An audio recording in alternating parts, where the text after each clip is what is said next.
இப்படி ஒரு டேஸ்டியான சாப்பாடு, அதுவும் சண்டே அன்னைக்கு நம்ம ரிலாக்ஸா உட்காந்துட்டு இருக்கும்போது கிடைக்குதுன்னா யாருக்கு தாங்க வேணான்னு இருக்கும். நல்லா வந்து என்ஜாய் பண்ணி சாப்பிட்டேன்.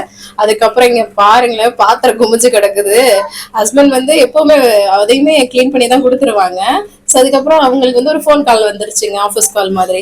ஸோ அதை பேச ஆரம்பிச்சிட்டாங்களா. ஸோ அதுக்கப்புறம் சரி நம்ம அப்படியே போட்டுட்டு இருந்தா நமக்கு நாரி போயிடும் அப்படின்னு சொல்லிட்டு அதுக்கப்புறம் பாத்திரம் விளக்குனா அதுக்கப்புறம் கிளீனிங் எல்லாமே ஸ்டார்ட் பண்ணிட்டேங்க. மழை பெஞ்சு இங்க நசநசன்னு கிடந்துச்சுங்க.